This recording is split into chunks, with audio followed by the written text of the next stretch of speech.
कोई भी एम्प्लॉय जब रिटायरमेंट के पास होता है या रिटायरमेंट हो चुका होता है, तो उसे ये जानने की उत्सुकता ज़रूर होती है कि उसको जो रिटायरमेंट बेनिफिट मिलेंगे, क्या उन पर टैक्स लगेगा या इनकम टैक्स से छूट मिलेगी। ऐसा ही एक रिटायरमेंट बेनिफिट है जो सेंट्रल गवर्नमेंट एम्प्लॉयज़ को और स्टेट गवर्नमेंट एम्प्लॉयज़ को मिलता है उनकी ग्रुप इंश्योरेंस स्कीम से रिटायरमेंट के समय लम सम अमाउंट का पेमेंट। ये group insurance scheme central government employees के लिए 1980 में नोटिफाइड हुई थी और 1982 में इंप्लीमेंट हुई थी। इस ग्रुप इंश्योरेंस के पैटर्न पर ऑल इंडिया सर्विसेज के जो एम्प्लॉयज हैं उस तक इसको लगाया गया था और इसके बाद स्टेट गवर्नमेंट ने भी अपने अपने स्टेट के कर्मचारियों को बेनिफिट देने के लिए सिमिलर स्कीम बनाई। उनके प्रिंसिपल्स, उनके ऑब्जेक्टिव्स भी वही हैं जो central government employees group insurance के हैं।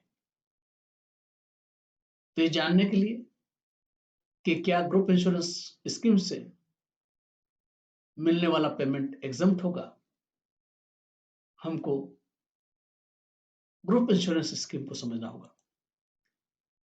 Central government group employees group insurance scheme का जो पर्पस था, जो इंटेंशन था, वो क्लियर था कि ये लो कास्ट पर अपने एम्प्लॉयज को इंश्योरेंस कवर प्रोवाइड किया जाए।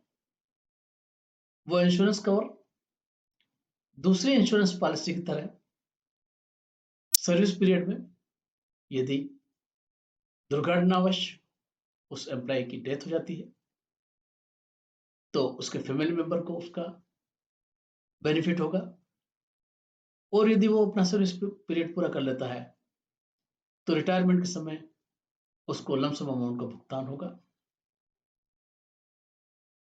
इस स्कीम में, ग्रुप इंश्योरेंस स्कीम में और दूसरे इंश्योरेंस स्कीम के अंदर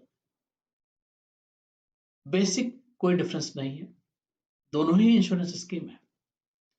और जब ये इंश्योरेंस स्कीम है तो हमको इनकम टैक्स एक्ट का प्रोविजन देखना होगा जहां पर इंश्योरेंस से मिलने वाले पेमेंट पर एग्जम्पशन की बात कही गई। Section 10(10)(d) income tax act है जो कहता है कि any sum received under a life insurance policy, आपकी group insurance policy life insurance policy है और ये लाइफ इंश्योरेंस पॉलिसी है तो सेक्शन 10(10)(d) के प्रोविजन एप्लीकेबल होंगे। सेक्शन 10 के अंदर जो भी प्रोविजन है उनके अंतर्गत जो भी इनकम आती है वो इनकम से एग्जम्प्ट है।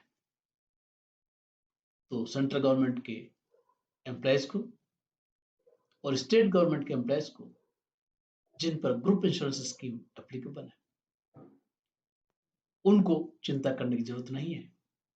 उनको जो लमसम अमाउंट मिलेगा वो सेक्शन 10(10)(d) के अंदर एग्जम्प्ट होगा। आपके रिटायरमेंट बेनिफिट के दूसरे विषयों पर मैंने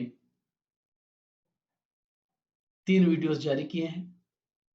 taxability of retirement benefit under income tax act, concessional provision for senior citizen, क्योंकि जैसे आप रिटायर होते हैं 60 ईयर की एज अटेंड करते हैं आप सीनियर सिटीजन होते हैं तो आपको ये जानने की इच्छा होना चाहिए कि आपको as a senior citizen income tax act में क्या क्या कंसेशनल प्रोविजन है। यदि आपको पेंशन टाइम से नहीं मिलती है, उसके एरियर्स मिलते हैं, उस केस में यदि आपकी टैक्स लायबिलिटी बनती है, बढ़ती है, तो आपको ये भी जानने की इच्छा होना चाहिए कि क्या उससे कोई छूट मिलेगी। आप मेरे इन वीडियोस को जरूर देखिए। यदि आपको मेरा वीडियो अच्छा लगा तो अपने लाइक एक शेयर कीजिए, मेरे साथ बने रहिए। Thank you very much.